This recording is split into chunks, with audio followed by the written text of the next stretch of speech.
Hey guys, so this is kind of a first draft of a second draft.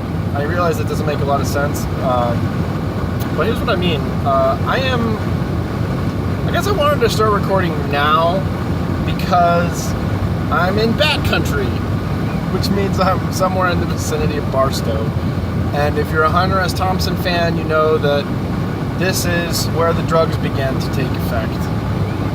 Now, I'm not on any drugs or anything, but I am in a pretty dramatic state of transition. And so one of the things that I want to do in the future is spend more of my time creating content of my own, as opposed to like being on the Freedom Fiends, or I mean, I still want to be on other people's podcasts and do interviews and stuff like that, but I want to kind of do my own thing, and I want to have my own sort of guests and have my own sort of topics. And the hurdle for that has been my technical prowess, which is next to nothing. I'm pretty much a Luddite, and so I didn't want to. I just have not been able to find the time to commit to learn how to produce my own well-produced podcast. So what we're going to be doing here is a poorly produced podcast. In this case, a video. Maybe I'll do audio in the future. Maybe I have no idea what this is going to become. I just want to do it because I think, to some extent, it seems like I have valuable things to contribute to the cesspool of a human thought.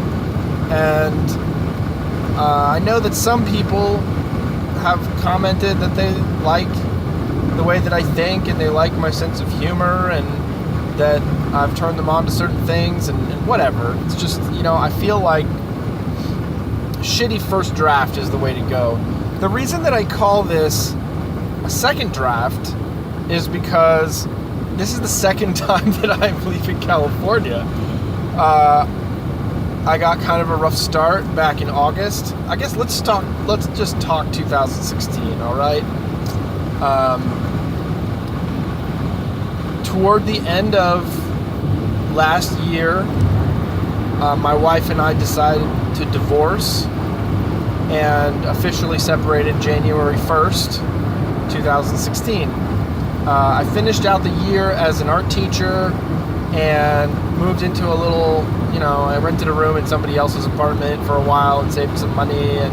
And so when school was out, I had some money saved, and I packed as much as I could into my car and threw out the rest and just hit the road. And at the time, I was thinking that I would be doing this, that I would be recording, and I would be sort of producing a broadcast or a show or a video something, or some way interacting with people that know me from the internet, and just keeping friends and family like abreast of my situation. And other than like a few voice notes that I just wasn't very proud of, I did almost nothing. But Facebook updates and stuff like that. So I decided that the way to overcome that hurdle this time was to commit to bad audio.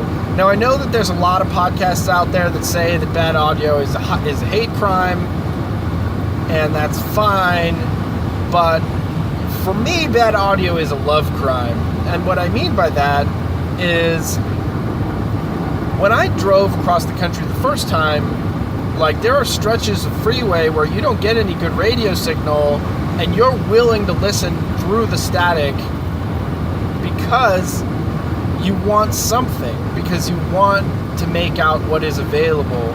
And so my thinking is, since I'm not going to be, I'll take donations, but I'm not going to be asking for donations. I much prefer a business model than a nonprofit model, so maybe I'll be selling things. We'll talk about that later. If you're listening to this, it's because I think you care what I have to say. And if you care what I have to say, then like me, you're probably willing to listen through the static of AM radio. Now, this isn't AM radio. This is YouTube, which I imagine has much better audio quality than AM radio.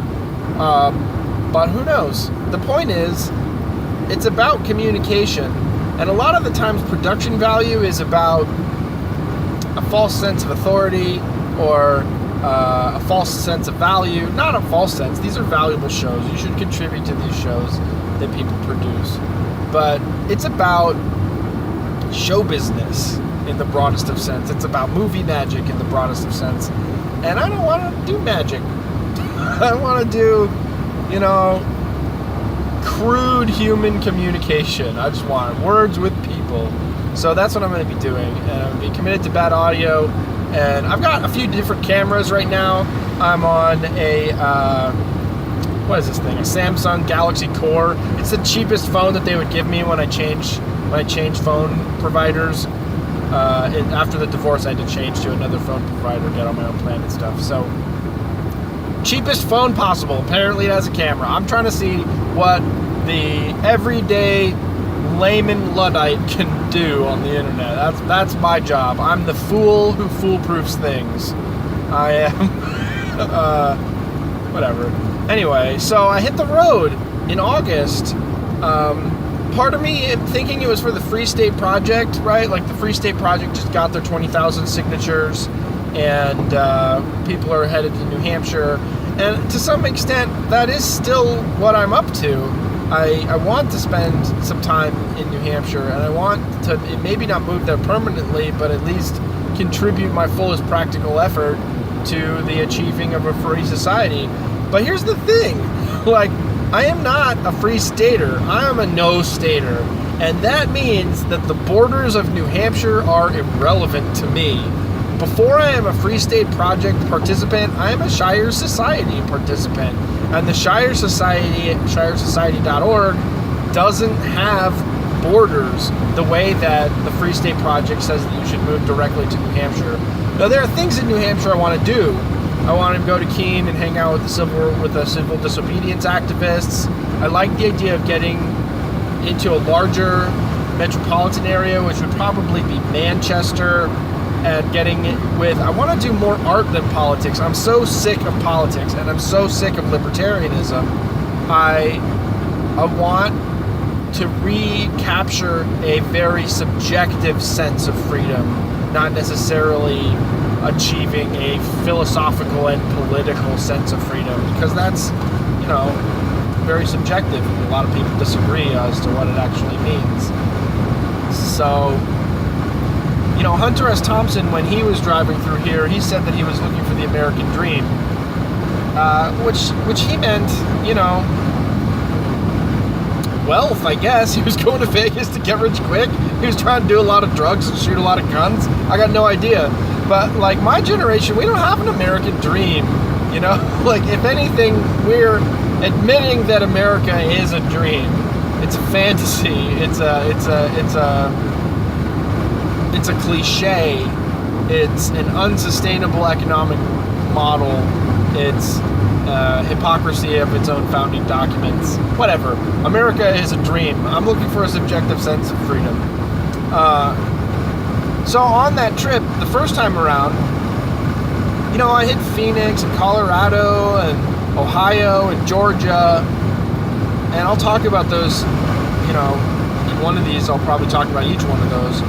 But, like, right as I was kind of getting settled and trying to look for work and make sure that I could stay where I was, I got the news that my mom's lung cancer had spread to her brain, and that she had been given a prognosis of 3 months.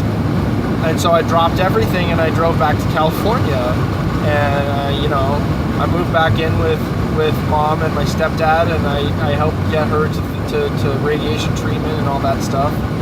And lo and behold, my mom passed away December 22nd. So that sucks, and I don't know if I'm over it or what, but I blew all my savings coming out the first time, and I generated a lot of goodwill. I met a lot of good people. I have a lot of prospects, but I don't have a lot of money. So the plan right now is just get out of California. So get this, my vehicle registration passes out, or expires tomorrow, January 1st, 2017.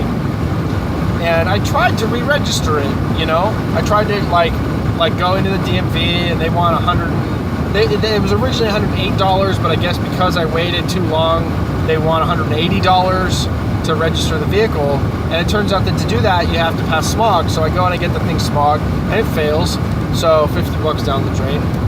And he says, well, to figure out why it failed, we need to do an hour of labor, so $100 for labor as they do this diagnostic on all the smog systems.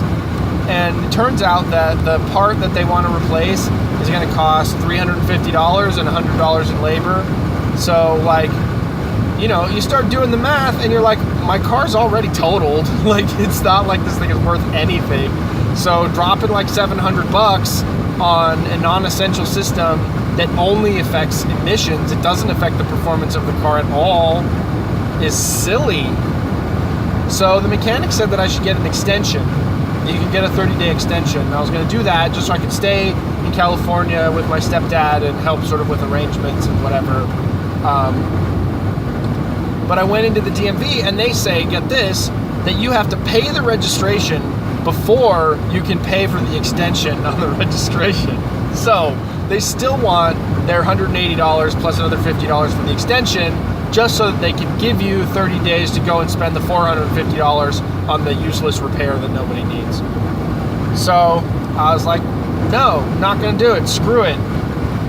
So I gotta be out of California by January 1st, and so I'm hightailing it to Phoenix to spend some time with Ernest Hancock and the Freedom Phoenix crew in Phoenix, and then I guess hopefully register the car in Arizona, because there's no way I'm registering it in California when I don't want to live here and I don't care about your emission standards, and there are plenty of places in the country where there are no emission standards and you could just register your vehicle anyway. So, I mean, it's a perfectly good engine, it's just the car is aesthetically totaled, like the side of the car is crushed from that gardening truck. We'll talk about that later. So I'm literally being chased out of California by the DMV. It looks like I'm gonna make it. I'm in Barstow now. I'm about 5 hours from Phoenix. New Year's is until midnight. So goodbye, California.